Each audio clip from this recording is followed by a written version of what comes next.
Salut amis parieurs, c'est Josian. Aujourd'hui on se retrouve dans une nouvelle vidéo pronostic. Et dans cette vidéo je vais te faire l'analyse du match de la grande affiche du dimanche soir qui opposera Montpellier et l'Olympique de Marseille.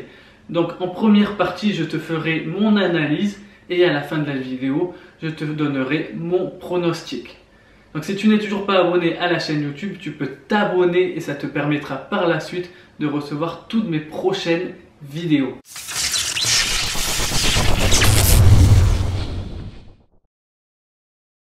Pour commencer, je vais te donner toute la structure d'analyse que j'ai fait de ce match.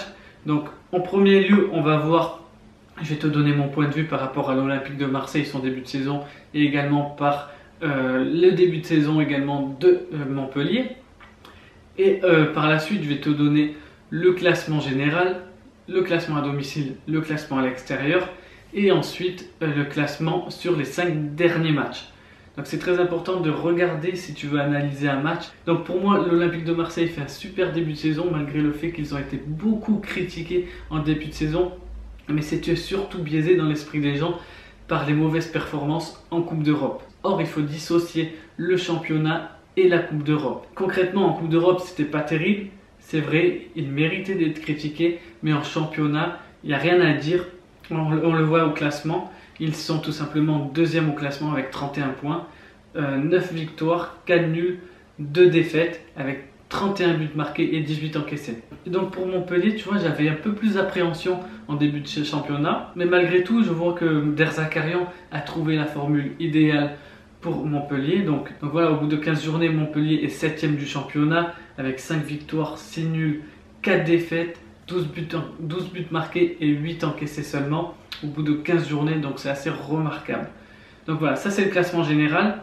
Donc maintenant on va voir le classement à domicile.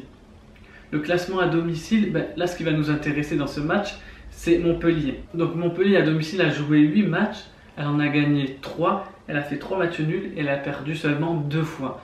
Pour 8 buts marqués et seulement 4 encaissés. Et on va voir également pour Marseille à l'extérieur. Donc Marseille à l'extérieur est deuxième du championnat avec 17 points marqués. C'est assez remarquable. C'est comme le PSG. Il y a 5 victoires, 2 nuls et 1 défaite. Pour 16 buts marqués et 12 encaissés. Donc c'est assez costaud à l'extérieur. Ça, on peut pas dire le contraire. Ça gagne souvent. Donc maintenant, on va voir l'état de forme sur les 5 derniers matchs. Donc qu'est-ce qu'on peut voir sur les 5 derniers matchs? On peut tout simplement voir qu'au classement, l'Olympique de Marseille est deuxième avec 5 matchs joués, 4 victoires, 1 nul et 0 défaite. Et surtout 11 buts marqués et seulement 1 encaissé.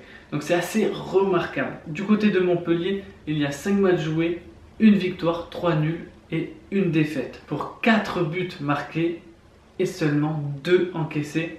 Donc c'est assez remarquable. Donc au vu de cette analyse, j'ai décidé de me diriger plutôt vers un over-under et notamment sur l'under 3. Qu'est-ce que ça signifie? Ça signifie tout simplement que si dans ce match il y a plus de 3 buts, j'ai perdu mon pari. S'il y a tout juste 3 buts, je suis remboursé. Et s'il y a moins de 3 buts, alors mon pari est gagnant. Donc c'est assez intéressant. Et au niveau de la cote est à 1,40 sur Pinacle à l'heure où je fais cette vidéo. Donc c'est une cote, tu vois, au vu de cette analyse, qui pour moi représente une value. Donc tu vas voir qu'au fil du temps, peut-être à l'heure où je vais te poster cette vidéo, la cote ne sera plus qu'à 1,30, 1,35. Donc pour moi, à 1,40 c'est une value. Donc voilà, ça dépendra quand est-ce que tu verras cette vidéo. Au niveau pronostic, l'under 3 est la meilleure solution. Donc j'aurais pu prendre le 3,5, l'under 3,5, mais la cote était trop basse. J'aurais pu prendre l'under 2,5, mais la cote est trop risquée. Donc je préfère au cas où s'il y a 3 buts être remboursé plutôt que de perdre s'il y a 3 buts. Si tu as aimé mon analyse et si tu as aimé mon pronostic, tu peux mettre un like, ça fait toujours plaisir. N'hésite pas également à partager la vidéo au plus grand nombre. Dis-moi en commentaire si tu as aimé cette analyse. Dis-moi en commentaire quelle analyse tu en fais, quel prono tu aurais mis toi à ma place ou si tu es d'accord avec moi. Donc dis-moi tout dans les commentaires. Si tu veux recevoir tous mes pronostics dans ta boîte mail, il suffit simplement de t'inscrire en dessous dans la description. Et sinon, moi je fais l'analyser quelques paris. Je te dis à très bientôt dans une prochaine vidéo. Et surtout, n'oublie pas, parions ensemble, gagnons ensemble.